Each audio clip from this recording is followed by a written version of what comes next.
सभी प्रशिक्षुओं को मेरा नमस्कार। आप सभी का हमारे चैनल टीएसपी क्लासेस में बहुत बहुत स्वागत है। तो दोस्तों, आज हम इस वीडियो में बात करेंगे यूपी डीएलएड अर्थात बीटीसी सेकंड सेमेस्टर के पवन सीरीज के बारे में। मैथ का ये सीरीज है, पवन का है। अभी इसके पहले राजन के सीरीज के सारे प्रश्न कराए जा चुके हैं, चाहे वो बहुविकल्पी प्रश्न हो, चाहे अतिलघुत्तरी प्रश्न हो, या फिर लघुत्तरी प्रश्न हो। सारे प्रश्नों को यानी बहुविकल्पी भी कराया जा चुका है, बहुविकल्पी, अतिलघु और लघु, सारे प्रश्न कराए जा चुके हैं राजन के। और उसमें कुछ इम्पोर्टेंट भी अलग से भी कराया जा चुका है। आज हम पवन सीरीज को लेकर के आए आए हैं, क्योंकि बहुत सारे बच्चों का ये कहना था कि सर एक बार पवन सीरीज को भी करा दीजिए। तो आज हम पवन सीरीज के बहुविकल्पी प्रश्न की बात करेंगे। इसके बाद नेक्स्ट वीडियो जो होगा, कल का वीडियो होगा, उसमें हम अतिलघु की बात कर लेंगे। और आपके लिए सफिशियंट होगा बहुविकल्पी प्रश्न और अतिलघुत्तरी प्रश्न, इतना ही आपके लिए सफिशियंट हो जाएगा। तो चलिए हम लोग स्टार्ट करते हैं बहुविकल्पी के पहले प्रश्न के बारे में। देखिए, सीरीज चाहे पवन का हो और सीरीज चाहे राजन का हो, दोनों में प्रश्न वही होते हैं, सीक्वेंस बदला हुआ होता है, थोड़ी बहुत चेंजेस देखने को मिलते हैं। ठीक है, कुछ चीजें उसमें छुट्टी रहती है तो इसमें कवर किया रहता है, ऐसा समथिंग कुछ है। बाकी दोनों में कोई अंतर नहीं होता है। लेकिन आप लोग का डिमांड था, इसलिए चलिए ठीक है, हम आपके पवन सीरीज को भी सॉल्व करा देते हैं। तो चलिए हम लोग स्टार्ट करते हैं पहला प्रश्न से। पहले प्रश्न से कह रहा है सबसे छोटा पूर्णांक कौन सा है। तो आपको पता है कि सबसे छोटा पूर्णांक होता नहीं है, तो इसमें से 10 ही है। फिर दूसरा कह रहा है उस समबाहु त्रिभुज का क्षेत्रफल कितना होगा जिसका परिमाप क्या है, 3 मीटर है। कह रहा है उस समबाहु त्रिभुज का क्षेत्रफल कितना होगा जिसका परिमाप दिया है कितना, 3 मीटर दिया है परिमाप, यानी समबाहु त्रिभुज का परिमाप दिया है। तो देखिए, परिमाप समबाहु त्रिभुज का यहाँ पे हम आपको सॉल्व सॉल्व करा देते हैं। समबाहु त्रिभुज का परिमाप बराबर कितना, 3 मीटर दिया है। तो परिमाप कितना होता है, 3a बराबर कितना होगा, ये हो जाएगा 3 दिया है, तो a की वैल्यू कितनी आएगी, 1 आएगी। तो इसका क्षेत्रफल कितना हो जाएगा, समबाहु त्रिभुज का क्षेत्रफल भुजा स्क्वायर अंडर रूट 3/4। तो क्या हो जाएगा, क्षेत्रफल का फार्मूला क्या हो जाएगा, क्षेत्रफल बराबर भुजा स्क्वायर अंडर रूट 3/4। तो भुजा की वैल्यू कितनी आ गई है, 1। 1 का स्क्वायर 1 ही होगा, इंटू अंडर रूट 3/4। क्षेत्रफल कितना आया, अंडर रूट 3/4 वर्ग मीटर। देखिए, कहना क्या था, यहाँ से 3a की वैल्यू दे रखा था, 3a बराबर 3। तो यहाँ से आप एक भुजा का मान निकाल लेते, तो 3 से 3 कैंसिल हो गया। तो a की वैल्यू कितनी आ गई, 1 आ गई। परिमाप का फार्मूला होता है, परिमाप बराबर 3a होता है, 3a बराबर 3। अब समबाहु त्रिभुज का क्षेत्रफल, समबाहु त्रिभुज का क्षेत्रफल का फार्मूला होता है भुजा स्क्वायर अंडर रूट 3/4 हो जाता है। तो a की वैल्यू कितनी आई है, 1 आई है। 1 का स्क्वायर करेंगे 1 ही होगा, और अंडर रूट 3/4 हो जाएगा। तो इसका अब ये किस में दिया है, मीटर में दिया है, तो वर्ग मीटर। इसका आंसर कितना हो जाएगा, अंडर रूट 3/4 वर्ग मीटर, आंसर ब हो जाएगा। फिर अगला प्रश्न कह रहा है, तीसरा प्रश्न, निम्न में से अभाज्य संख्या है। अभाज्य संख्या आपको पता होगा, अभाज्य संख्याएं वे संख्याएं होती हैं जो एक और स्वयं के अलावा किसी अन्य संख्या से न विभाजित हो, यानी आप ये भी कह सकते हैं जिसके मैक्सिमम गुणनखंड 2 हो। जैसे अब इसमें देखिए, 8 8 किस किस से विभाजित होगा, 1 से विभाजित होगा, 2 से होगा, 4 से होगा, और 8 स्वयं से होगा। हमने क्या कहा, अभाज्य संख्याएं वे संख्याएं हैं जो एक अथवा स्वयं या एक और स्वयं के अलावा किसी अन्य संख्या से विभाजित ना हो। तो इसमें कौन सा हो सकता है, 11 है, 2, 3, बिल्कुल ये हमारी कौन सा आंसर सही है, आंसर ब सही है। फिर चौथा कर रहा है, परिमेय संख्या -3/4 का योगात्मक एवं गुणात्मक प्रतिलोम होगा। देखिए, -3/4 का योगात्मक प्रतिलोम क्या हो जाएगा, 3/4 हो जाएगा। जैसे -3/4 का हम योगात्मक प्रतिलोम करें, योगात्मक प्रतिलोम जोड़ देने पर वैल्यू कितनी हो जानी चाहिए, क्या हो जाना चाहिए, इससे कैंसिल, वैल्यू 0 हो जाना चाहिए। यानी योगात्मक प्रतिलोम वो होता है जिन संख्याओं, जैसे जिस संख्या का योगात्मक प्रतिलोम पूछे, उसमें ऐसी संख्या को जोड़िए या घटाइए। देखिए, होता तो जोड़ना ही होता है, जोड़ा हमेशा योगात्मक प्रतिलोम पूछे तो हमेशा जोड़ा ही जाता है। जैसे अगर 5 का पूछे, -5 का पूछे तो क्या करेंगे आप, 5 जोड़ेंगे, तो वैल्यू कितनी हो जानी चाहिए, 0 हो जानी चाहिए। 5 से 5 कट जाएगा, यानी 5 में से 5 गया, 0 हो जाएगा। अगर 5 रहे तो आप फिर भी क्या जोड़ेंगे, तब -5 जोड़ेंगे।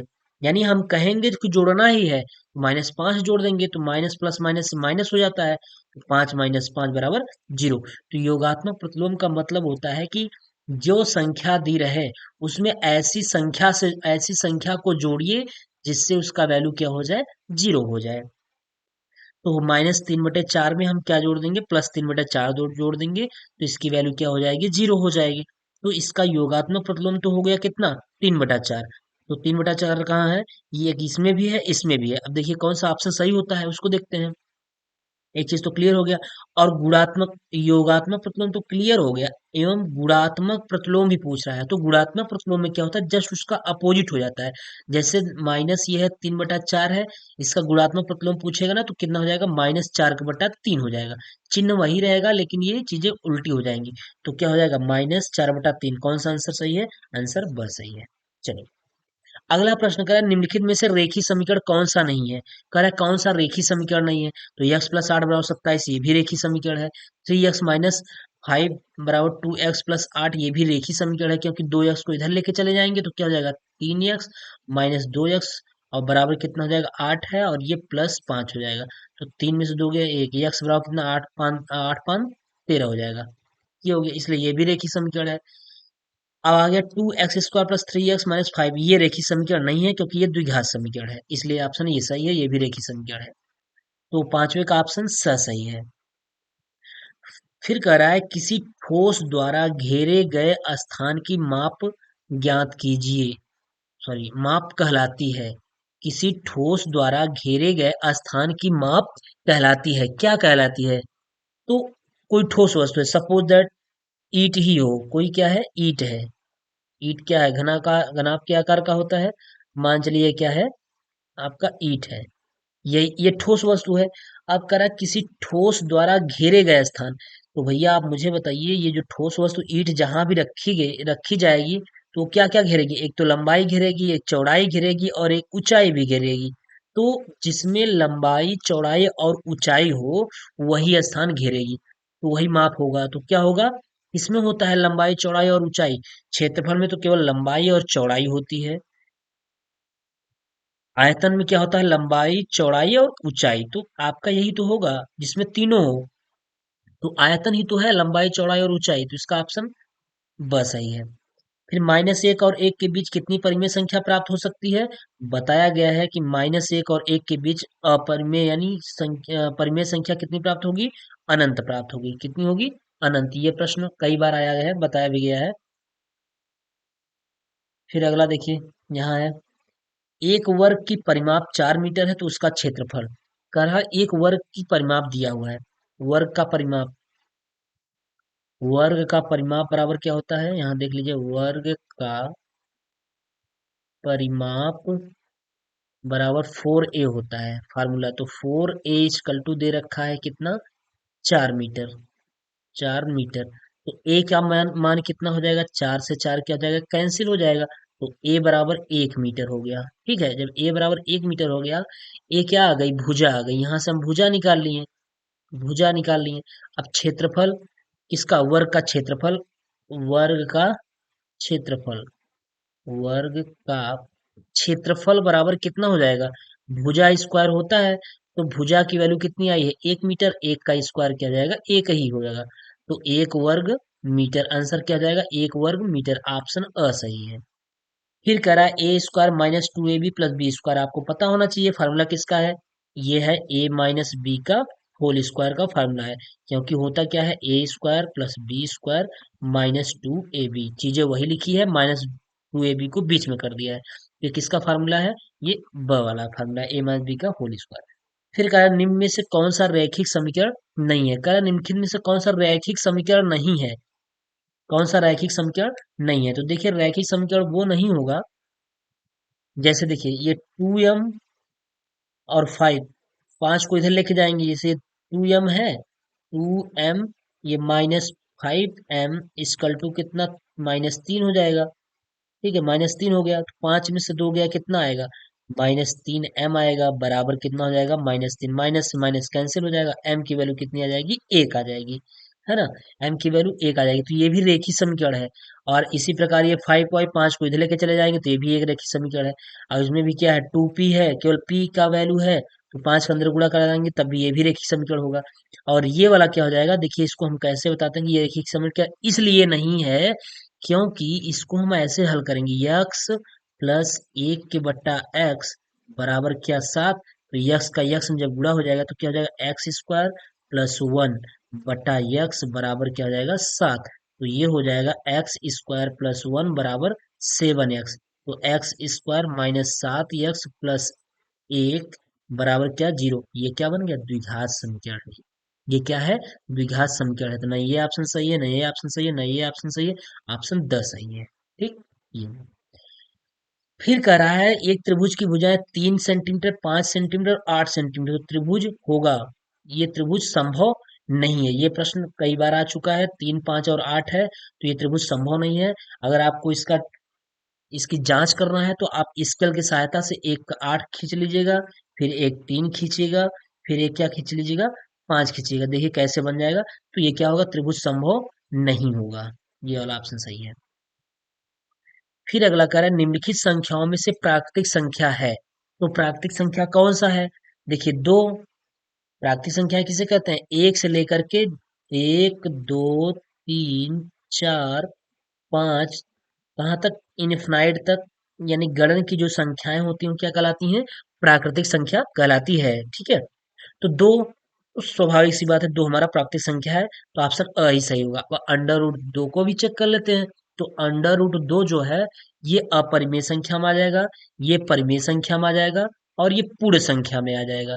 तो ऑप्शन कौन सा सही है, असही है। जीरो पूर्ण संख्या में आता है, क्योंकि पूर्ण संख्याएं क्या होती हैं, प्राकृतिक संख्या में अगर जीरो सम्मिलित कर देंगे, 0, 1, 2, 3 कर देंगे तो ये क्या हो जाएगी, होल नंबर हो जाएगी, है ना। ये क्या हो जाती है, होल नंबर हो जाती है। ठीक। चलिए आगे देखिए, निम्नलिखित में से कौन सी परिमेय संख्या नहीं है, कह रहा है कौन सा परिमेय संख्या नहीं है, तो जिसे हम p बटा क्यू के रूप में ना लिख सके, वही तो हमारी होती है परिमेय संख्या। सॉरी, वही तुम्हारी होती है कह रहा है कि निम्नलिखित में से कौन सी परिमेय संख्या नहीं है, तो जिसे हम p बटा क्यू के रूप में न लिख पाए, न लिखें, वो परिमेय संख्या नहीं होगी। परिमेय संख्या नहीं है मतलब कि वो अपरिमेय संख्या होगी। तो परिमेय संख्याएं वो होती हैं जिसे p बटा क्यू के रूप में लिखा जाता है, और परिमेय संख्याएं वे नहीं होती जिसे हम p बटा क्यू के रूप में ना लिख सके। जैसे देखिए 22/7 ये क्या है, परिमेय संख्या है, इस क्योंकि हम इसे p बटा क्यू के रूप में लिख लिए हैं। और इसको भी हम लिख लेंगे, ये भी हमारी परिमेय संख्या है, कैसे, इसको हम 69 के बटा क्या लिख लेंगे, 100 लिख सकते हैं, ये भी हमारी परिमेय संख्या है। ठीक है। और ये हुआ 5 के बटा 16 का वर्गमूल 4, ये भी क्या है, परिमेय संख्या है, ये भी परिमेय संख्या है। यही पाई ही जो होता है, इसको याद रखिएगा, पाई हमारा कौन कौन सी संख्या है, अपरिमेय संख्या होती है, ये परिमेय संख्या नहीं होती। ऑप्शन कौन सही है, ब। चलिए अगला प्रश्न देखते हैं, 14 नंबर, निम्नलिखित में से सर्वसंख्या है, कह रहा है निम्नलिखित में से कौन सी सर्वसंख्या है। तो सर्वसंख्या ये बताया गया है, सर्वसंख्या वो होती है जिसमें x के वैल्यू को रखने पर, दोनों पक्षों में रखने पर मान हमेशा बराबर आ जाए, और वो x की वैल्यू कुछ भी रखें आप, लेकिन होना ये चाहिए कि दोनों पक्षों में यक्स का वही मान रखा जाना चाहिए। जैसे अगर हम यक्स में यहाँ पर रखते हैं, ये इसको पहले वाले में देखते हैं, अगर यक्स में हम एक रखते हैं, यक्स बराबर अगर हम एक रखते हैं तो यहाँ देखिए एक रखेंगे तो 2 1 का 2 और 3 2 5, 5 बराबर 5 तो हो गया। लेकिन अगर यक्स बराबर 2 रखे तब भी तो संतुष्ट होना चाहिए, तभी वो सेटिस्फाइड करना चाहिए। तो यक्स का वैल्यू जब हम 2 रखेंगे, यहाँ पे यक्स का वैल्यू 2 रखेंगे, 2 दूनी 4, 4 3 7। अब 7 बराबर 5 क्या ये संभव है, नहीं। जबकि हमने बताया कि यक्स का ऐसा वैल्यू रखिए, या सर्वसंख्या है तो यक्स का कोई भी मान रखिए जो दोनों पक्षों को क्या कर दे, बराबर कर दे। लेकिन यक्स बराबर 1 के लिए तो सर्वसंख्या हो रहा था, लेकिन यक्स बराबर 2 के लिए सर्वसंख्या नहीं है, नहीं हो रहा है, इसलिए सर्वसंख्या नहीं हो सकता, यानी ये ऑप्शन गलत है। इस वाले ऑप्शन देख लीजिए। अब हम यक्स का मान क्या रखें, यक्स का मान अगर हम एक रखते हैं पहले, तो एक यहाँ रखेंगे, 1 + 1 2 हो जाएगा, 2 दूनी 4। और यहाँ भी एक रखेंगे, दो एक का दो, दो दो चार, यानी चार बराबर चार हो जा रहा था, बिल्कुल सही है। अब यक्स बराबर दो रख के देख लीजिए, चेक कर लीजिए, जब दो रखेंगे यहाँ पे दो, और प्लस एक, दो प्लस एक तीन, तीन दूनी छह। अब यहाँ रखेंगे दो, दो दूनी चार, दो छह, बिल्कुल ये भी छह बराबर छह कर दे रहा है, ठीक है। यक्स बराबर तीन भी रखेंगे तब भी ये बराबर होगा, यानी ऑप्शन कौन सही होगा, ब वाला ही ऑप्शन सही हो जाएगा। चलिए अगला प्रश्न कर रहा है, थ्री की power x plus two equal to 81, तो एक्स का वैल्यू मान मान बताइए, या एक्स का मान बताइए। तो इसको हम ऐसे हल कर लेंगे, तीन की पावर क्या है, x plus two equal to, इस 81 को भी आप तीन के फॉर्म में चेंज करिए, तो क्या कर सकते हैं, तीन त्रिक का नौ, त्रिक 27, तिया 81, यानी तीन की पावर कितना, चार। तीन की पावर चार लिख सकते हैं, बिल्कुल लिख सकते हैं। अब बेस लिख सकते हैं, हाँ लिखिए आप, base equal then power equal. अगर बेस बराबर है तो पावर भी हम बराबर दिखा देंगे, तो क्या दिखा देंगे, पावर में क्या है, यक्स प्लस टू बराबर पावर क्या हो जाएगा, चार। यानी ये तीन से तीन बेस बराबर हो गया, तो इसका काम खत्म। अब इस पावर को बराबर दिखा लीजिए, तो यक्स प्लस टू बराबर चार, तो यक्स बराबर कितना आ गया, चार माइनस दो, तो यक्स बराबर कितना आ गया, दो। तो एक्स की वैल्यू कितनी है, यक्स का मान पूछ रहा है, एक्स की वैल्यू कितनी हो जाएगी, दो हो जाएगी, ठीक है। चलिए 16 नंबर देख लीजिए, सारे प्रश्न पूछे गए हैं। कह रहा है परिमेय संख्या -24/45 के समतुल्य संख्या कौन सी संख्या होगी। तो देखिए तीन से अगर हम काट दें तो तीन अट्ठे 24, अगर हम तीन से काटेंगे तीन अट्ठे 24, और बटा तीन एक का तीन, और बचा एक 15, तीन पचे 15, और माइनस लगा रहेगा। -8/15 कोई मिल रहा है, हाँ ऑप्शन ब मिल रहा है, ठीक है। फिर कह रहा है समीकरण यक्स बटा चार प्लस दस बराबर -4 में यक्स का मान, इसमें कह रहा है यक्स का मान बताइए। चलिए हम बता देते हैं यक्स का मान, तो यक्स के बटा चार आप लिख लीजिए, और प्लस क्या कर दीजिए 10, बराबर क्या, -4। तो कितना हो जाएगा, यहाँ पे यक्स प्लस 10 × 4 = 40 हो जाएगा, बटा कितना हो गया, चार, यानी कि इसका एलसीएम चार हो जाएगा, और यक्स यक्स हो जाएगा, और चार, चार धामा 40 हो जाएगा, बराबर -4। तो क्या हो गया, अब यहाँ पे हो गया कितना, इस क्रॉस मल्टीप्लिकेशन, चार का गुणा इधर हो जाएगा, तो हो जाएगा यक्स प्लस 40 बराबर कितना, -4 इंटू चार, गुणा हो गया, तो हो जाएगा यक्स प्लस 40 बराबर चार चौके 16, -16। तो यक्स बराबर कितना हो जाएगा, -16, और ये 40 इधर चलाएगा तो -40 हो जाएगा, 40 10 50, छः 56, कितना हो जाएगा, यक्स की वैल्यू कितनी हो जाएगी, -56। आंसर कौन सा सही है, आंसर अ सही है, यक्स इक्वल टू -56 हो जाएगा। चलिए अगला प्रश्न देखिए, एक वर्ग जिसकी भुजा दिया है 1.6 मीटर, वर्ग का क्षेत्रफल, तो आपको पता होना चाहिए कि वर्ग का क्षेत्रफल का, वर्ग का क्षेत्रफल बराबर क्या होता है, भुजा स्क्वायर। तो वर्ग का क्षेत्र भुजा एक कितना है, 1.6 का होल स्क्वायर हो जाएगा, तो 16 16 में 256, और कितने अंक पे दशमलव हो जाएगा, स्क्वायर है तो दो अंक पे दशमलव चला आएगा, 2.56 वर्ग मीटर, इसका क्षेत्रफल कितना हो जाएगा, 2.56 वर्ग मीटर, ऑप्शन ब सही है। चलिए सबसे छोटी सम अभाज्य संख्या, सबसे छोटी सम अभाज्य संख्या, अभाज्य संख्या यानी दो से स्टार्ट होती, दो है, तीन है, चार, तो इसको याद कर लीजिएगा बहुत अच्छी तरीके से, कि सबसे छोटी सम, यानी ये दो अभाज्य तो है लेकिन सम अभाज्य है, क्या है, सम अभाज्य है ये। सबसे छोटी सम अभाज्य संख्या केवल और केवल क्या है, दो ही है, दो होगा, तीन होगा, और ये अभाज्य संख्या में पांच होगा, चार नहीं होगा, ध्यान रखिएगा, यहाँ लिख दिया गया है गलती से। और एक चीज और मैं आपको करेक्शन यहाँ से कराना चाहता हूँ, कि इसके पिछले वीडियो में एक मात्रा में गलती हो गई है, वहाँ आठ की जगह चार हो गया है, तो प्लीज आप उसको करेक्शन कर लीजिएगा, वहाँ पे थोड़ी सी मिस्टेक हो गई, बताने में मिस्टेक हो गई है पिछली वीडियो में, इसके राजन सीरीज का पिछला वीडियो था, जस्ट इसके पहले जो वीडियो पढ़ाया गया है उसमें एक करेक्शन गलती हो गई, उसको करेक्शन कर लीजिएगा। तो सबसे छोटी समआभाज्य संख्या क्या होगी, दो होगी। अगला कह रहा है किसी त्रिभुज का क्षेत्रफल 45 वर्ग मीटर तथा आधार 15 सेंटीमीटर, इस त्रिभुज की ऊंचाई।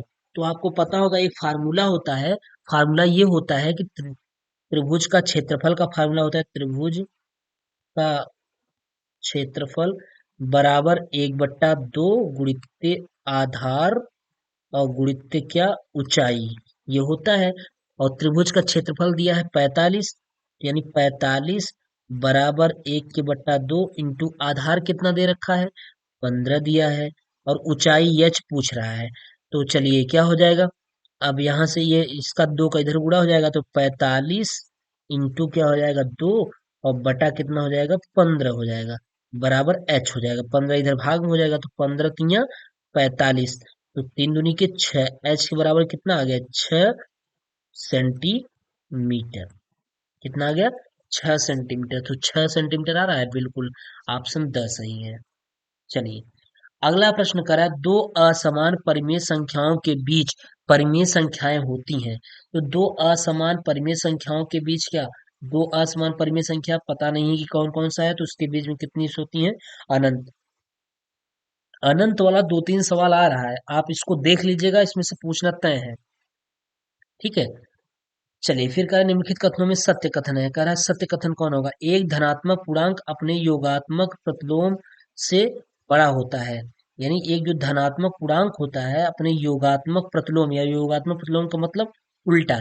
जैसे अगर हम धनात्मक पूर्णांक बनाए, यहाँ पे धनात्मक पूर्णांक जैसे 5 हो गया, ठीक है। अब योगात्मक प्रतिलोम, अब इसका योगात्मक प्रतिलोम क्या होगा, योगात्मक प्रतिलोम कितना हो जाएगा, योगात्मक प्रतिलोम तो कितना हो जाएगा, योगात्मक प्रतिलोम 1/5, ठीक है। इसका योगात्मक प्रतिलोम तो ये हो जाएगा, इससे ये क्या है, बड़ा है कि नहीं, ये वाला बड़ा है, 5 बड़ा है, तो स्वाभाविक सी बात है कि धनात्मक पूर्णांक जो होता है अपने योगात्मक प्रतिलोम से क्या हो जाता है, बड़ा होता है, ठीक है। एक ऋणात्मक पूर्णांक अपने योगात्मक प्रतिलोम से बड़ा होता है, कभी नहीं हो सकता, क्योंकि अगर ऋणात्मक हो गया तो ऑलरेडी वो तो छोटा हो ही जाएगा। शून्य एक पूर्णांक नहीं है, बिल्कुल ये गलत है। -17, -17 जो है, ये कह रहा है कि -5 से बड़ा है, ऐसा संभव है, कभी नहीं संभव है, क्योंकि -17 संख्या जितनी बड़ी रहेगी अगर उसमें माइनस लग जाएगा तो उतनी वो छोटी हो जाती है। तो -17 जो है ना, ये -5 से छोटी है, -5 बड़ी है, अगर ये ऐसे रहता तो सही रहता। चलिए ऑप्शन इसमें कौन सही है, ऑप्शन अ सही है।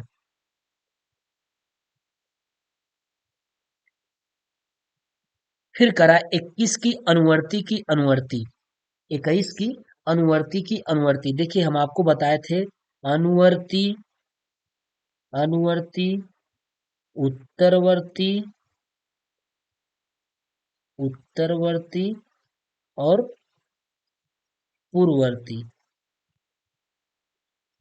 सॉरी पूर्ववर्ती नहीं परवर्ती, माफ करिएगा, अनुवर्ती, उत्तरवर्ती और परवर्ती, ये सब सारे एक हैं, यानी इन सबको, इन सब का एक नाम है, ठीक है। ये सब एक आगे होते हैं, और पूर्ववर्ती अलग है, पूर्ववर्ती, पूर्ववर्ती का मतलब होता है एक अंक पीछे, ये पीछे, एक अंक पीछे, और ये एक अंक, ये +1 आगे होते हैं। कौन से, ये सब जो आपके अनुवर्ती, उत्तरवर्ती, परवर्ती हैं, ये एक अंक आगे होते हैं, और पूर्ववर्ती एक अंक पीछे होता है। तो देखिए पूछ क्या रहा है, एक की अनुवर्ती, सॉरी 21 की अनुवर्ती, 21 की अनुवर्ती क्या होगी, 22 होगी। अब फिर उसका अनुवर्ती पूछ रहा है, तो 22 की अनुवर्ती कितनी होगी, 23 हो जाएगी। तो इसका आंसर कौन सही है, इधर। फिर कह रहा है प्रश्न, एक आयताकार मैदान का क्षेत्रफल 0.5 हेक्टेयर है। यदि इस मैदान की एक भुजा 125 मीटर, तो दूसरी भुजा की माप क्या होगी। तो ये सवाल सीरीज में खूब बताया गया, 2-3 बार बताया जा चुका है, फिलहाल मैं फिर से बता देता हूँ। एक आयताकार मैदान का क्षेत्रफल 0.5 हेक्टेयर दिया है। देखिए आते हैं, पेज नीचे है,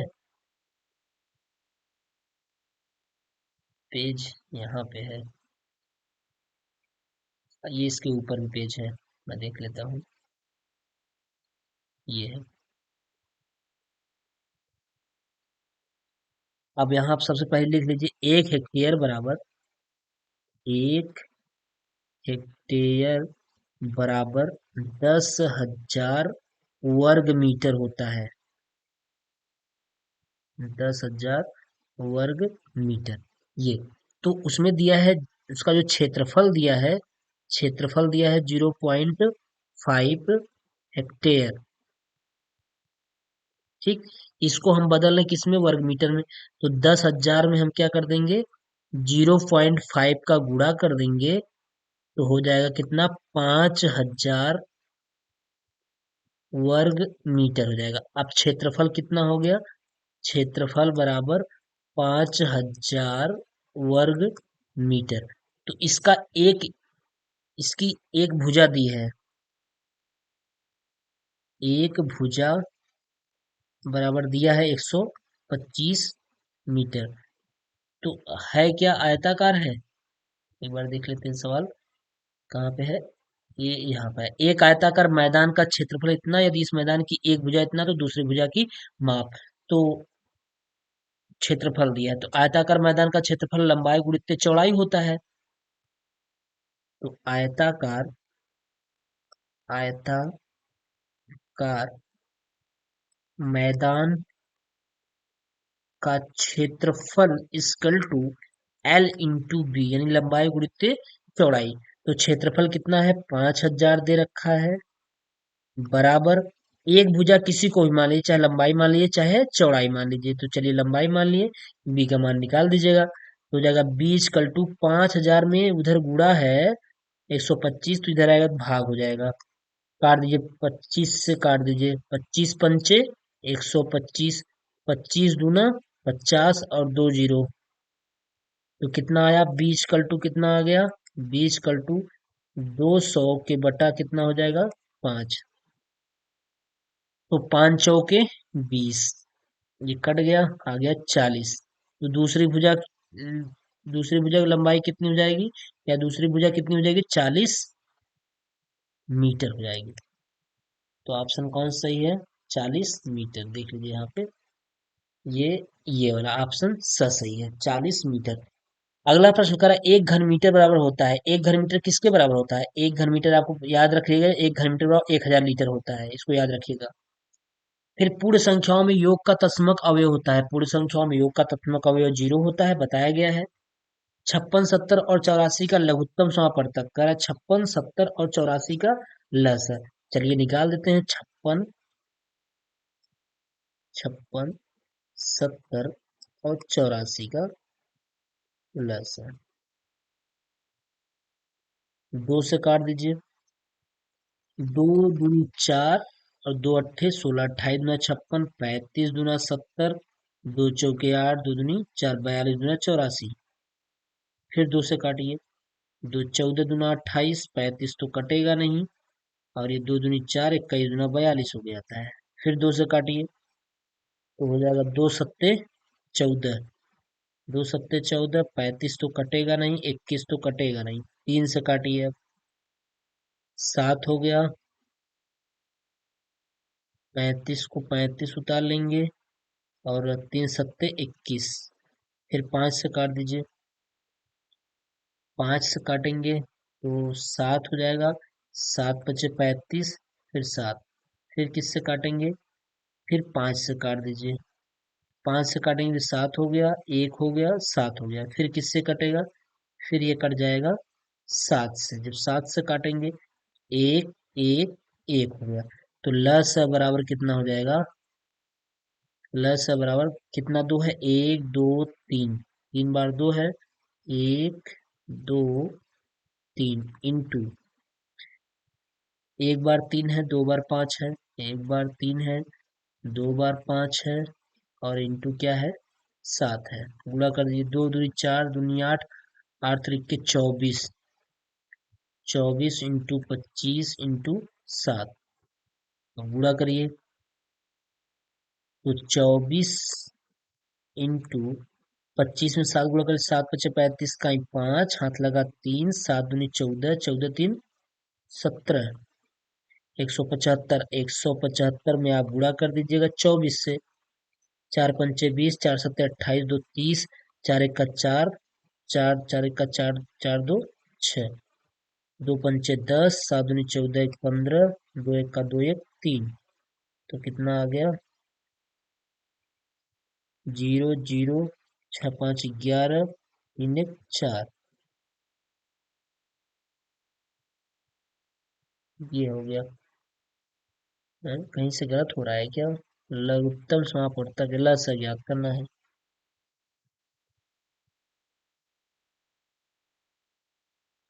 क्या ज्ञात करना है? लसा। ठीक। गलत हो रहा है कहीं। दो सत्ते 14, 35, 27। दो दूनी 4, 4 दूनी 8। देखिए यहाँ गलत हो गया। 8 तरीके 24, 55, 25 और गुणित्ते 7। ठीक। और थोड़ा चेक कर लीजिए कहीं गलत मिस्टेक तो नहीं हो रहा है ना, मिस्टेक तो नहीं होना चाहिए। 2 दूनी 4 ये हो गया। 24 × 25 × 7, 42। कितना हो गया? 42।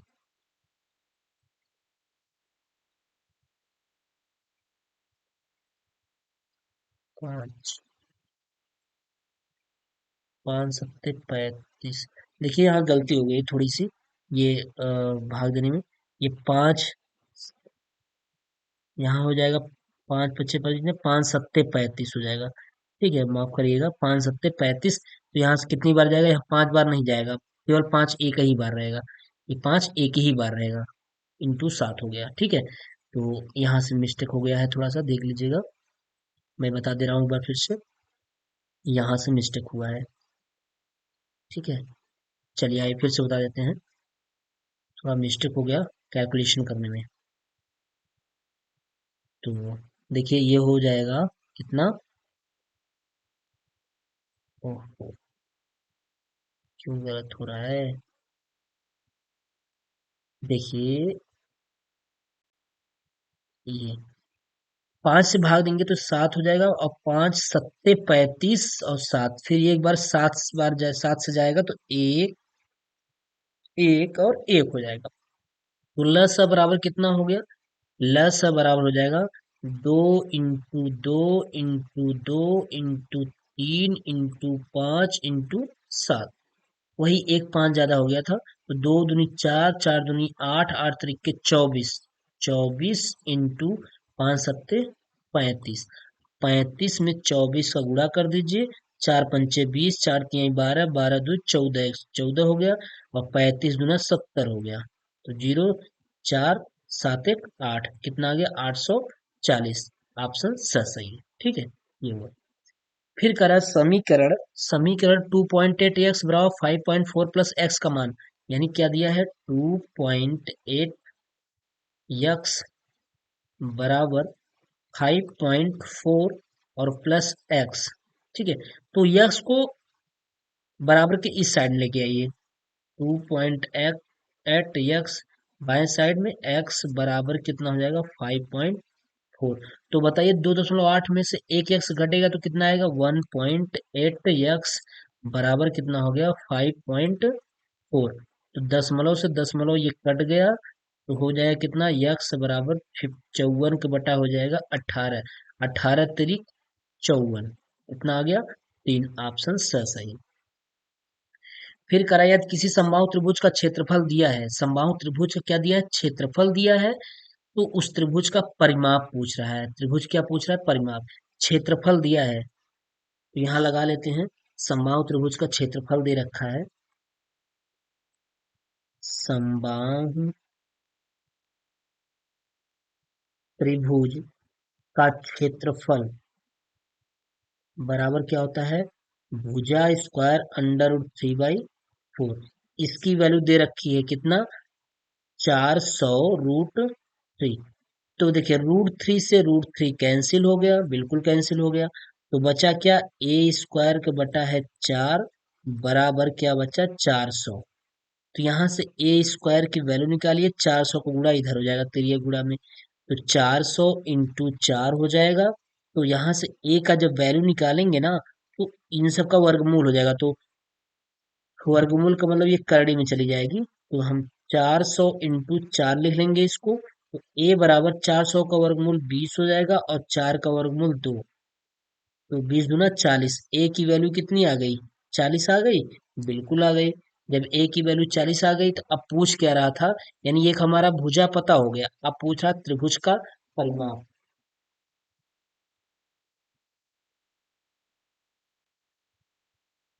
त्रिभुज का परिमाप। त्रिभुज का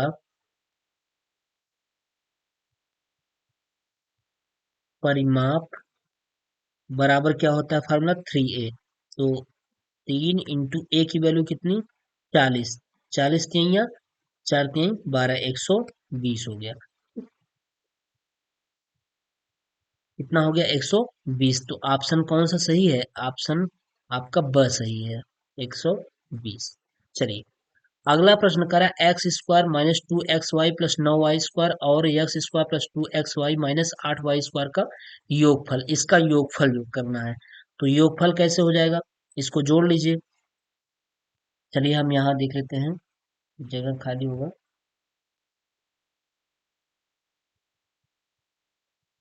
चलिए यहीं जोड़ देते हैं। देखिए जोड़ना क्या है, एक्स स्क्वायर माइनस 2xy और प्लस 9y²।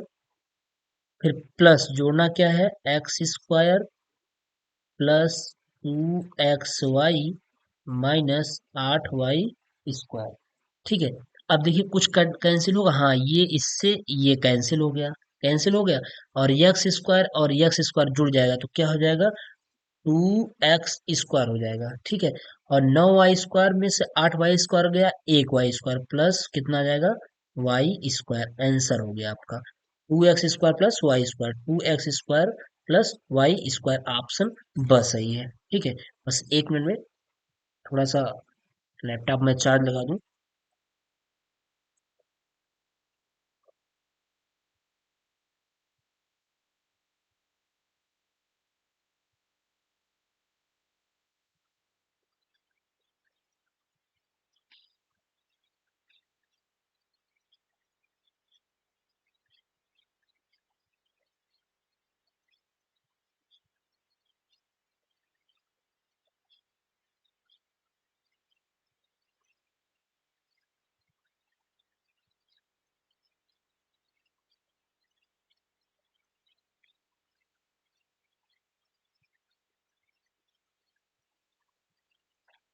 चलिए आइए देखिए, तो इसका आंसर कितना हो गया 2x² प्लस y²।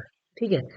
अब अगला कह रहा है कि संख्याओं 10, 65 एवं 91 का लघुत्तम समापवर्तक। इसका क्या पूछ रहा है? लघुत्तम समापवर्तक पूछ रहा है। तो इसका आप लघुत्तम समापवर्तक निकाल दीजिए। जैसे निकालते हैं तो आप 10, 65 और 91 का आप इस विधि से लघुत्तम समापवर्तक निकाल दीजिएगा। इसमें आसान विधि है, बिल्कुल आपको बताया गया, इसके पहले जैसे बताया गया वैसे ही इसको भी निकालना है। ठीक है। चलिए अगला प्रश्न देख लेते हैं, इसको कर लीजिएगा आप। नेक्स्ट प्रश्न ये कर रहा है कि दो असमान परिमेय संख्याओं के बीच परिमेय संख्याएं होती हैं। फिर इसके लिए भी देखिए वही चीज है, दो असमान परिमेय संख्याओं के बीच परिमेय संख्या कितनी होगी? अनंत होगी। इसको भी याद रखिएगा। फिर 33 नंबर का रहा है 3 + 2 × 7 का मान होगा। देखिए इसका मान क्या होगा, इसका मान होने वाला ये है कि 7 का अंदर गुणा करा दीजिए। तो कैसे गुणा होगा, 3 × 7 और प्लस, फिर जब 7 का गुणा 2 के साथ कराएंगे तो क्या हो जाएगा 2 × 7। तो यही चीज होगा। आप देखिए किस ऑप्शन मिल रहा है, इसमें मिल रहा है 3 × 7 माइनस इसमें हो गया, ये नहीं है, गलत है। 3 × 7 प्लस 2 × 7 ये सही है, ऑप्शन ब सही है। ये तो बिल्कुल गलत है और ये बिल्कुल गलत है। तो ऑप्शन ब सही है। अगला प्रश्न करें x-7 और x + 9 का गुणनफल होगा, मतलब कुल मिला के गुणा करना है। चलिए गुणा कर देते हैं। यहाँ हो जाएगा क्या x-7 और गुणा किसके साथ होना है x + 9 के साथ।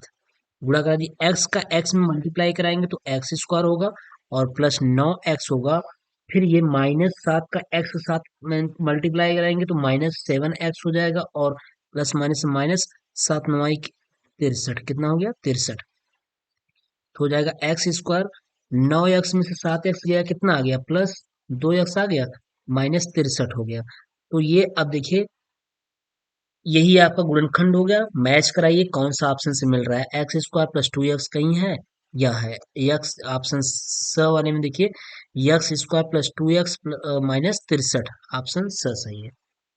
फिर अगला प्रश्न करा एक त्रिभुज का क्षेत्रफल 48 वर्ग सेंटीमीटर है, उसकी ऊंचाई 8 सेंटीमीटर हो, त्रिभुज का आधार। तो त्रिभुज फिर से वही प्रश्न है, त्रिभुज का क्षेत्रफल बराबर क्या हो जाएगा 1/2 गुणित आधार ए इंटू ऊंचाई एच। क्षेत्रफल दिया है 48 बराबर 1/2 इंटू ए। उसकी ऊंचाई दे रखा है, इसमें आधार पूछ रहा है, ऊंचाई 8 सेंटीमीटर। फिर दो से काट दी, 2 चौके 8, तो कितना आ गया 48 बराबर ए इंटू 4। 4 से इसको काट दीजिए, 4 का 4, 4 दूनी 8 बराबर ए बराबर कितना आ गया 12 सेंटीमीटर। ठीक। चलिए, परिमेय संख्या है -4/9 से छोटी परिमेय संख्या, कह रहा है इससे छोटी परिमेय संख्या, तो -1/9 नहीं, ये बड़ी है। हमने बताया कि जितनी बड़ी संख्या होगी, जैसे अगर हम कह दें -20 बड़ा है कि -5, तो आप ऑलरेडी कहेंगे कि क्या -5 बड़ा है, क्योंकि 20 बड़ा होता जब वो माइनस ना लगा होता तब। लेकिन जितनी बड़ी संख्या के साथ माइनस लग जाएगा वो उतनी ही छोटी हो जाएगी। तो -4 छोटी हो गई -1 से, इसलिए ऑप्शन नहीं है, इससे छोटी पूछ रही है। माइनस तो इसमें तो माइनस सॉरी, इसमें 0.2/9 है, तो ऑलरेडी ये तो बहुत बड़ा है, ये होगा नहीं। 4/9 ये तो बहुत बड़ा है, ये भी होगा नहीं। अब देखिए, यहाँ 4 लिखा है, यहाँ 7 लिखा है, बड़ी संख्या तो ये है, लेकिन माइनस लगने से ये बड़ी संख्या जब माइनस लग गया तो ये -4 वाले से बहुत छोटा हो गया, तो -7/9 ये क्या है, यही सही है। फिर 16, 32 और 64 का लसा, इसका भी लसा पूछ रहा है, इसका भी लसा आप निकाल दीजिएगा इस विधि से, 32 और 64 का। ठीक है, इस मेथड से आप 2 से काटिएगा, 2 से जितनी बार जाएगा फिर जितना होगा इसका ये सबका आप मल्टीप्लाई करा लीजिएगा। ठीक है, हो जाएगा, तो इसका में भी 64 आएगा। अच्छा, मैं आपको ऐसे भी दिखा देता हूँ कि 64 कैसे होगा। लसा का मतलब ये होता है, जैसे 16, 32, 64, इन तीन का लसा वो होगा जो इन तीनों संख्याओं से विभाजित होता होगा। जैसे 16 से 64 कटेगा, हाँ, 16 चौका 64, 4 बार जाएगा, 32 दूना 64 और 64 एक्का 64, तो ये लसा इसका यही होगा। और इसको चेक कर लीजिए, 16 से 16 दूना 32, 32 एक्का 32, लेकिन 64 से 32 में भाग, नहीं, 64 से हम भाग देंगे 32 में तो नहीं जाएगा, वो दशमलव बार जाएगा, इसलिए ये नहीं होगा, 64 से नहीं कटेगा ये। 16 केवल 16 से कटेगा, 32 और 64 से नहीं कटेगा, 8 8 किसी से नहीं कटेगा, इसलिए इसका लसा क्या होगा, 64 ही होगा। तो आप ऐसे भी आंसर दे सकते हैं। फिर करा है समीकरण -1/5, क्या, सॉरी माइनस नहीं है, 1.5 है। समीकरण 1.5 वाई -7 इक्वल टू कितना है, 0.5 वाई है। इसी का मान पूछ रहा है इसमें, इसको हल करना है, तो 1.5 वाई को यहीं रहने दीजिए, और माइनस इसको लेके चलिए 0.5 वाई को इस तरफ, और 7 को ले जाइए दशमलव के, सॉरी 7 को ले जाइए बराबर के उस साइड में, तो क्या आ जाएगा 7 हो जाएगा। तो माइनस था जो वो प्लस हो जाएगा। तो एक में से, डेढ़ में से जब आधा घटेगा तो एक बचेगा, यानी क्या बच जाएगा, वाई। वाई बराबर क्या हो जाएगा, 7। यही आंसर हो जाएगा, वाई बराबर 7। फिर ये कह रहा है कि ये समीकरण दिया है y z-x plus z x minus y plus x y minus z का हल है। तो इसका हल करना है, तो इसमें करना क्या होगा, कुछ करना नहीं होगा विशेष तौर से, बस यही करना होगा, वाई का अंदर गुणा करा दीजिए, जेड का अंदर गुणा करा दीजिए, एक्स का अंदर गुणा करा दीजिए। ठीक है, फिर जो कटना होगा वो कट जाएगा। तो चलिए हम गुणा करा लेते हैं इधर, तो ये हो जाएगा, गुणा कराएंगे, यही देख लीजिए, वाई का जब जेड में गुणा कराएंगे तो हो जाएगा वाई जेड, डायरेक्ट कराते हैं वाई जेड। फिर वाई का जब एक्स में कराएंगे तो माइनस क्या हो जाएगा, वाई एक्स। फिर प्लस हो गया, जब जेड का एक्स में कराएंगे तो क्या हो जाएगा, जेड एक्स। फिर ये जेड का जब वाई में कराएंगे तो माइनस क्या होगा, जेड वाई हो जाएगा। फिर प्लस क्या बचा, एक्स का वाई में कराएंगे तो क्या हो जाएगा, एक्स वाई हो गया, एक्स वाई हो गया। फिर एक्स का जब जेड में कराएंगे तो माइनस क्या हो जाएगा, माइनस एक्स जेड हो जाएगा। ठीक है, अब देखिए कौन कौन कट रहा है, वाई जेड है और ये वाई जेड है, ये माइनस है ये प्लस है, चाहे जेड वाई कहिए या वाई जेड कहिए। ये वाई एक्स है और ये एक्स वाई, ये माइनस है ये प्लस है, जेड एक्स जेड ये सब कट पिट के कितना आ गया, जब ये कट जाएगा तो आ जाएगा 0। ऑप्शन द सही है। 40 नंबर का है, एक त्रिभुज का क्षेत्रफल 45 वर्ग सेंटीमीटर और आधार 15 सेंटीमीटर है, त्रिभुज की संगत ऊंचाई होगी। कह रहा है त्रिभुज का क्षेत्रफल दिया है, आधार दिया है, संगत उसकी ऊंचाई पूछ रहा है। तो वही फिर से त्रिभुज का क्षेत्रफल बराबर क्या, 1/2 आधार गुणित के ऊंचाई। तो क्षेत्रफल दे रखा है 45 बराबर 1/2। आई थिंक सवाल ये बताया गया है। आधार कितना दिया है 15 इंटू एच पूछ रहा है। तो 15 तिया 45 हो गया और 2 का इधर मल्टीप्लाई हो जाएगा। 3 इंटू 2 बराबर ऊंचाई, 6 बराबर ऊंचाई, ऊंचाई कितनी आ गई 6 सेंटीमीटर। ऑप्शन स सही है।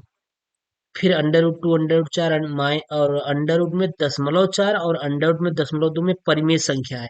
तो परिमेय संख्याएं वे संख्याएं होती है जिसे हम p बटा क्यू के रूप में लिख सकते हैं। जैसे देखिए अंडर रूट 2 को हम p बटा क्यू के रूप में नहीं लिख पाएंगे, ये परिमेय संख्या नहीं है। अब ये अंडर रूट 4 है, तो अंडर रूट 4 को हम वर्गमूल लेंगे तो कितना लिखेंगे 2। 2 को हम p बटा क्यू के रूप में बिल्कुल लिख लिए, 2/1 कर दिए। तो ये हमारी क्या हो जाएगी, परिमेय संख्या हो जाएगी।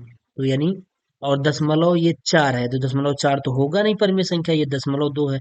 ये भी परिमेय संख्या नहीं होगा, ये भी परिमेय संख्या नहीं है, परिमेय संख्या अंडर रूट 4 होगा। ऑप्शन अ सही है। फिर कराया 33.328 में अंक 2 का स्थानीय मान, ये इसका इस 2 का स्थानीय मान पूछ रहा है। तो 2 इंटू, अब ये दशमलव के इस साइड में है तो 0.01 का मल्टीप्लाई करा देंगे तो आ जाएगा कितना, जब 2 इंटू 0.01 मल्टीप्लाई कराएंगे तो आ जाएगा 0.21 का 2, 0.02, 0.02। ऑप्शन स सही है। फिर ये प्रश्न करा 2 के पावर एक्स प्लस, यहाँ 1 होना चाहिए आई थिंक, एक्स प्लस 1 होना चाहिए सवाल में। देखिए मैं लगा देता हूँ, 2x+1 बराबर 16 को हम क्या लिख सकते हैं, 2 के फॉर्म में तोड़ दीजिए, 2 दूनी 4 दूनी 8 दूनी 16, 2 के पावर 4 लिख दीजिए। तो बेस बराबर है, दो दो बराबर है तो घात को हम बराबर दिखा सकते हैं। तो x+1 बराबर 4 हो जाएगा। तो x बराबर कितना हो गया 4 माइनस 1, तो x बराबर 4 में से 1 गया 3। ऑप्शन ब सही है। यहाँ x बराबर 1, ये x+1 बना लीजिएगा, ठीक है सवाल में। फिर ये प्रश्न कह रहा है 1/8 माइनस 3/8 प्लस 2/8 भागे 1/4 का 1/2 का मान होगा। इसका मान पूछ रहा है ना। तो चलिए यहाँ लगा देते हैं 44 नंबर, 44 नंबर यहाँ लगा देते हैं। करा 1/8 माइनस 3/8 प्लस 2/8 भागे 1/4 का मतलब गुणा होता है, गुणे 1/2 ये दिया है। तो देखिए करना यह है कि 1/8 ऐसे कर दीजिए, माइनस 3/8 ऐसे ही रहने दीजिए और प्लस क्या कर दीजिए 2/8 हो जाएगा। अब भागे ये 1/4 और 1/2 गुणा हो जाएगा तो कितना हो जाएगा 4 दूनी 8, 1/8।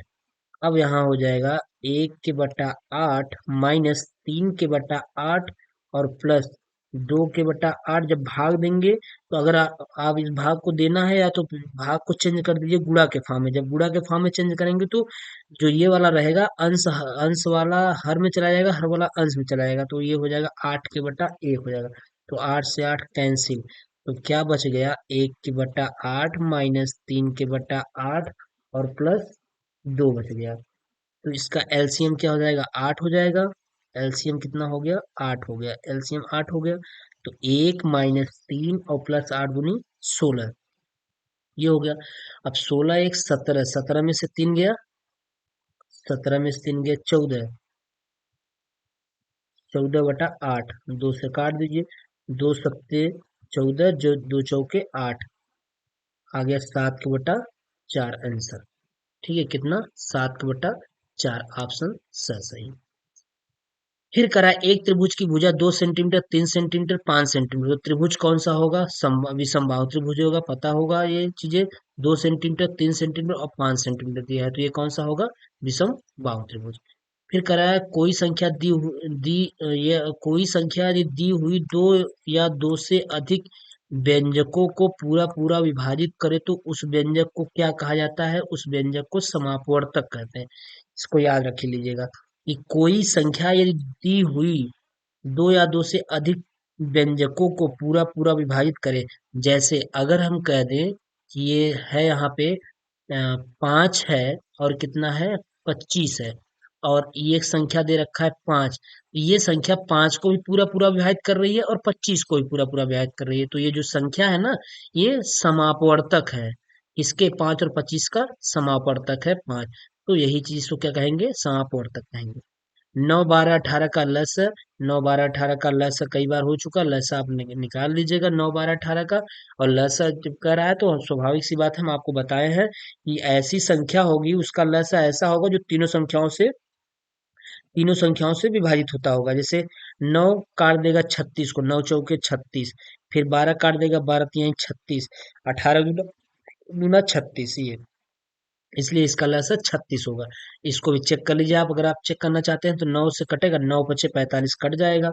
12 से कटेगा, नहीं कटेगा, 12 × 24, 12 × 3 = 36, 12 × 4 = 48। 12 के टेबल में कहीं 45 आता ही नहीं है, इसलिए इसका लसा ये नहीं होगा। 9 केवल 9 से कटेगा, 12 और 18 से नहीं कटेगा। 27 केवल 9 से कटेगा, 12 और 18 से नहीं कटेगा, इसलिए एलसीएम जो होगा, एलसीएम ऐसा होना चाहिए जो जिसका एलसीएम पूछ रहा है उनसे भाग देने पर जो ये 36 है पूरी पूरी विभाजित हो जाना चाहिए। 9 से भी काटें तब भी कट जाए, 12 से भी काटें तब भी पूरी पूरी विभाजित हो जाए, 18 से काटें तब भी पूरी पूरी विभाजित हो जाए। चलिए, अब 9 के अपवर्त पूछ रहा है, तो 9 का अपवर्त वही जो 9 का टेबल होता है, 9 1 का 9, 9 1 का 9, 9 दूनी 18, 9 3 27, 9 चौके 36। 9 का अपवर्त क्या होता है? ऑप्शन अ सही है। जो उसका टेबल के फॉर्म में होता है, गुणज के फॉर्म में होता है, वही उसका क्या होता है? अपवर्त्य होता है। चलिए, सबसे छोटी प्राकृतिक संख्या कौन सी है? सबसे छोटी प्राकृतिक संख्या आपको पता है एक है, क्योंकि एक से स्टार्ट होता है प्राकृतिक संख्या, 1 2 3 4 ईटीसी, ये सब सारी हमारी क्या होती हैं? प्राकृतिक संख्या है। तो सबसे छोटी प्राकृतिक संख्या एक होती है। सबसे छोटी पूर्ण संख्या क्या है? सबसे छोटी पूर्ण संख्या आपका जीरो होता है, क्योंकि जीरो अगर प्राकृतिक संख्या में आगे जीरो लग गया तो अब वो प्राकृतिक नहीं रह गया, अब क्या रह गया? क्या हो गया? वो पूर्ण संख्या। एक है, एक न तो भाज्य है न तो अभाज्य है, ऑप्शन स सही है। ये आपको याद होना चाहिए और पता होना चाहिए। क्रमागत दो पूर्णांकों का अंतर हमेशा क्या होता है? एक होता है। ठीक है। किसी पूर्ण संख्या में से शून्य घटाने पर संख्या क्या होती है? वही आती है। संख्या क्या होती है? वही संख्या आती है, ऑप्शन स सही है। किसी पूर्ण संख्या में से, जैसे 5 में से अगर आप जीरो घटाएंगे तो क्या आएगा? 5 ही ना आएगा। 2 में से जीरो घटाएंगे क्या आएगा? 2 ही ना आएगा। पूर्ण संख्या होनी चाहिए। प्राकृतिक संख्या क्या है? प्राकृतिक संख्या इसमें से 5 है। ऋण पूर्णांक संख्याएं कौन सी है? ऋण पूर्णांक संख्या आपका -3/5 नहीं, ये -5 है। ये क्या है? ऋण पूर्णांक संख्या है। क्या शून्य का गुणात्मक प्रतिलोम होता है? बिल्कुल नहीं होता है। शून्य तो शून्य है, उसका गुणात्मक प्रतिलोम कौन सा होगा? -1 और 1 के बीच कितनी परिमेय संख्याएं प्राप्त की जा सकती हैं? तो आपको बार बार बताया गया है कि अनंत परिमेय संख्याएं प्राप्त होंगी। -8 का योगात्मक प्रतिलोम, क्या होगा? -8 का योगात्मक प्रतिलोम क्या हो जाता है? +8 हो जाता है, जो कि इसमें से कोई ऑप्शन नहीं दिया है, ऑप्शन 10 सही है। -16 का योगात्मक प्रतिलोम 16 होगा। क्या होगा? 16 होगा, जो कि इस ऑप्शन में नहीं दिया हुआ है, ऑप्शन 10 सही होगा। ठीक, ये तो रहा आपका 59 प्रश्न तक, जो कि इसके पहले सारे सब इंपॉर्टेंट प्रश्न हैं। तो ये बहुविकल्पी प्रश्न हो गया है। अब इसके बाद नेक्स्ट क्लास में क्या हो जाएगा? अति लघु उत्तरीय प्रश्न आएगा। तो दोस्तों, आप एक बार इस पवन की सीरीज को भी आप एक बार पढ़ लीजिए। मे भी हो सकता है कुछ चीजें, एक आध दो भी प्रश्न अगर उसमें नहीं दिया होगा, इसमें दिया होगा, तो आपका फायदा हो जाएगा। आई थिंक हमको लगता है ये 44 नंबर शायद उसमें नहीं दिया है क्या? आप एक बार देख लीजिए। और नहीं तो एक बार इस वीडियो को भी अच्छे से देख लेंगे तो आपको आपकी जो चीजें हैं सारी क्लियर हो जाएंगी। अगर आपके पास पवन का सीरीज नहीं भी होगा तब भी कोई दिक्कत नहीं है, इस वीडियो को आप देख लीजिए। बिल्कुल आपको जो ये ऑब्जेक्टिव कराया जा रहा है, आपकी यहाँ से चीजें क्लियर हो जाएंगी। ठीक है। तो दोस्तों, इसको देख लीजिए। उसके बाद नेक्स्ट क्लास में हम ला रहे हैं अति लघु उत्तरीय प्रश्न, एक बार उसको भी देख लीजिएगा, सॉल्व कर लीजिएगा। मैथ से कहीं कोई भी चीज छूटा नहीं रहेगा। ठीक है। तो चलिए दोस्तों, मिलते हैं फिर नेक्स्ट क्लास में। तब तक के लिए बाय।